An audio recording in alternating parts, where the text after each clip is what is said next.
Nous service maintenant pour continuer. Alors, je t'en d'expliquer, avant qu'on marque cette ponctuation pour respirer un peu, je t'en d'expliquer par rapport à ce qui est écrit ici dans le livre d'Ecclésiaste au chapitre 5, le verset 6, qu'il y a des vanités qui naissent dans la multitude des songes. Et nous avons vu qu'il y a trois groupes ici que le Saint-Esprit nous montre, que nous allons traiter ce soir. Je t'en d'expliquer par rapport aux longueurs d'onde en disant ceci. La communication que nous utilisons maintenant, les moyens de communication que nous utilisons, ça passe dans l'air, mais on ne voit pas. Et ainsi est le domaine spirituel. Parce que c'est dans le domaine spirituel que les communications se passent. Si vous rêvez, j'ai parlé dans le cas des multitudes des songes, dans lesquels se trouvent les vanités. Vous êtes exactement comme un aimant. Si vous prenez l'aimant, le grand aimant, vous passez dans les endroits où on fait les ferrailles. Vous passez là-dessus, vous allez voir, ça va ramasser des tas de ferrailles, ramasser des clous, des clous de différentes choses. Et quand vous soulevez les mains, vous allez les voir beaucoup de miettes de ferraille tout autour. Donc, voici tel est l'esprit des personnes qui rêvent beaucoup. C'est pour cela qu'il faut le renouvellement. S'il n'y a pas de renouvellement de l'intelligence, vous allez capter n'importe quoi là-bas dedans. Ceux qui ont des ondes, s'il y a des techniciens ici, des électroniciens, ils peuvent vous le dire. Vous pouvez régler votre appareil, même votre téléphone, régler votre appareil au point où, quand l'avion passe dans votre zone, vous entendez la communication entre le cockpit et vous appelez quoi, la tour de contrôle. Donc, vous pouvez être dans une zone aéroportuaire, vous captez une fréquence. Si vous êtes sur la même fréquence, vous allez entendre la communication entre le pilote et le cockpit, la tour de contrôle.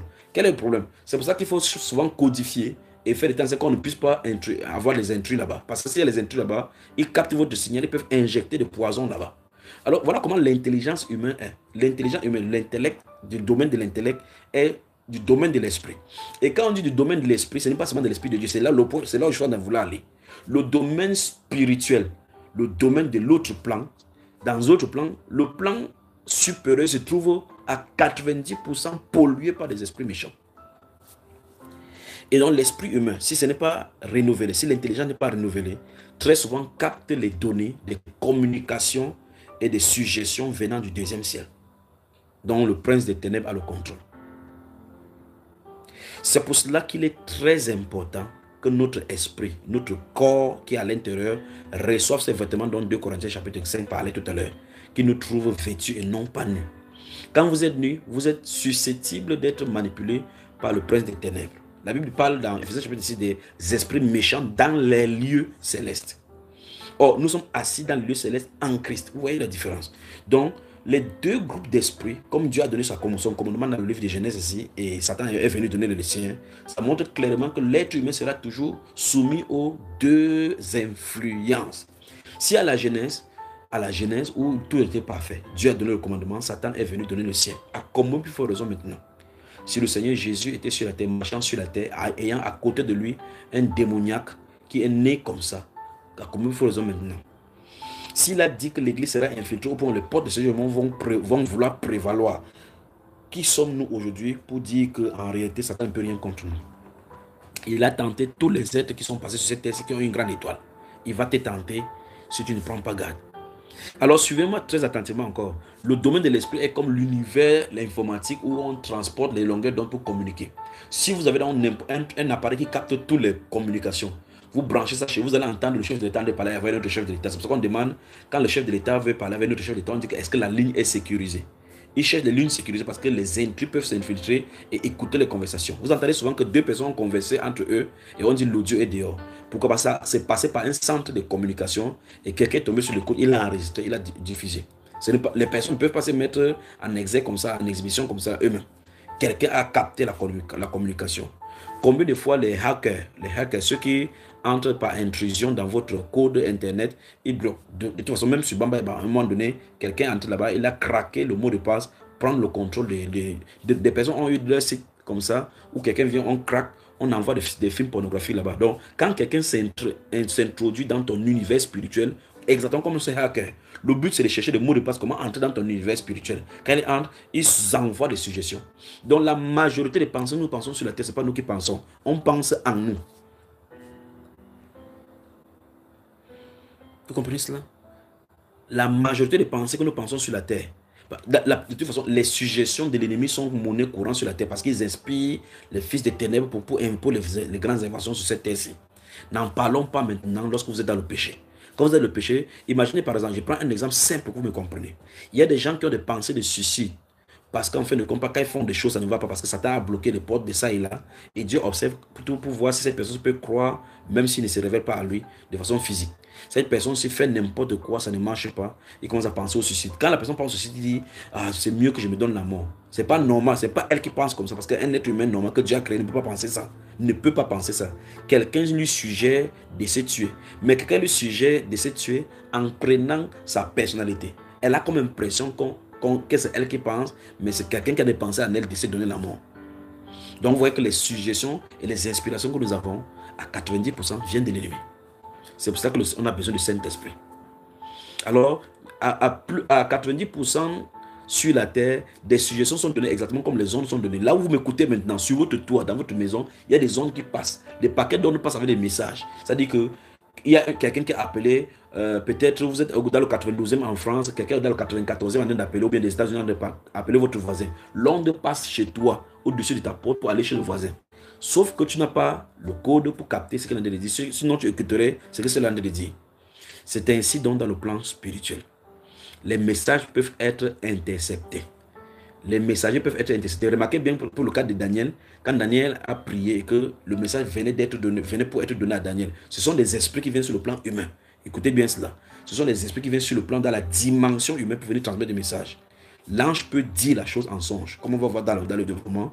Il peut venir physiquement le dire.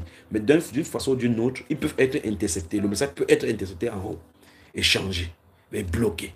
C'est exactement comme ça qu'on peut prendre le message et t'inspirer des choses qui ne vont pas.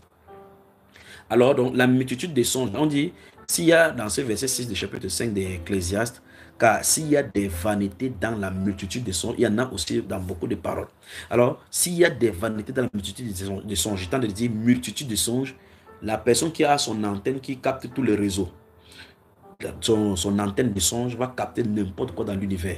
Il va falloir maintenant qu'il fasse la part des choses pour savoir maintenant distinguer ce qui vient de Dieu et ce qui ne vient pas de Dieu. De l'autre côté, au verset 2, on a dit que les songes naissent de la multitude des occupations.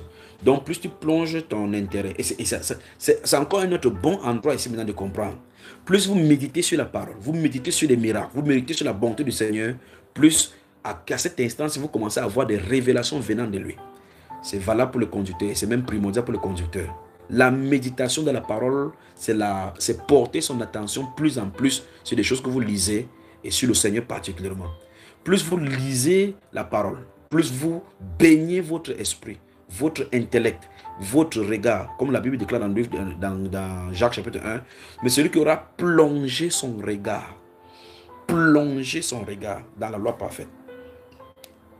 Vous voyez, c'est notre être, notre cœur qui est plongé dans la lecture, dans la méditation. Quand vous le faites, la Bible déclare, à cet instant-ci, tu ne sors pas là-bas comme un auditeur oublié. Tu es transformé par la même image. Vous recevez les révélations de la liberté qui est en Christ. Maintenant, ça veut dire qu'à ce que ta pensée s'occupe, tu auras les messages dans ces différents domaines.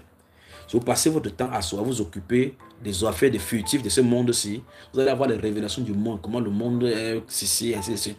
Si vous êtes un homme, vous avez des révélations, vous passez le temps à parler des gens, à chercher des femmes, vous allez avoir des révélations, comment vous êtes marié, même dans le rêve, vous allez marier le Mami Ouattara.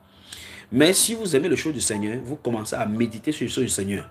Quand vous lisez les miracles du Seigneur, vous regardez l'amour du Seigneur, vous prenez ce thème-là, vous commencez à développer dans les Saintes Écritures, vous le lisez, vous passez votre temps à chercher ce que le Seigneur voulait dire par quiconque me suit, porte sa croix. Vous pensez seulement, petit à petit, le message, le simple fait que vous êtes connecté à ce message et voulant savoir, vous vous connectez aux ondes. Donc voilà comment chercher le réseau de vrais songes.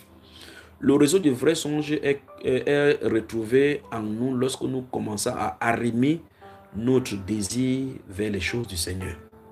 Plus nous poussons nos désirs vers les choses du Seigneur, plus les songes de vanité commencent à se dissiper. On commence à porter dans nos regards, les regards de nos cœurs au Seigneur Jésus. Donc, portons nos regards vers les choses d'en haut. Vous remarquez pourquoi l'apôtre Paul, mon grand frère, dit que notre affection, donc notre attention poussée. L'affection, c'est l'attention poussée. Que affectionnez-vous aux choses d'en haut. Parce qu'il sait que si vous vous affectionnez aux choses d'en haut, ça ne peut pas vous laisser oisif. Comme l'apôtre Pierre l'a dit. Donc, il faut passer du temps dans la méditation. Et passer du temps dans la méditation ne veut pas seulement dire que vous restez avec la Bible. Parce que la méditation consiste donc à méditer, à repasser en vous ce que vous avez lu. Quand on disait de Marie à Marie que cet enfant s'est destiné à ceci, toutes les choses, les bonnes choses qu'on disait sur Jésus, elle ne restait pas là-bas à écouter, elle n'a pas mis de radio pour écouter.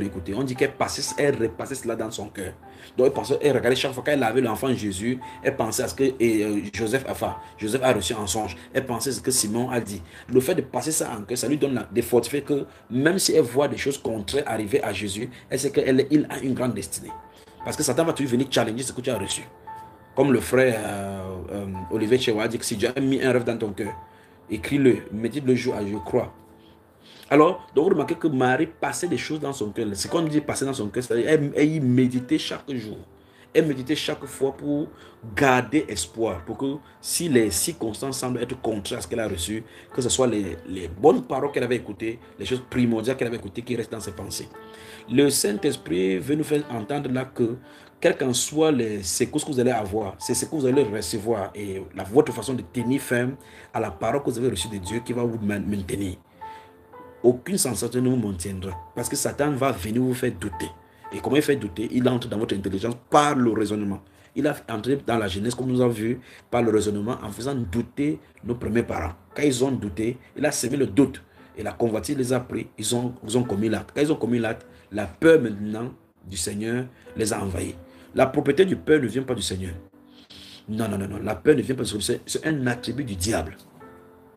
Quand un événement arrive, vous voyagez, petit chose dans l'avion, il y a des gens qui vont dans l'avion, ils vont aller aux toilettes même trois fois, pas parce qu'il est toilette, c'est la peur qui les fait aller aux toilettes.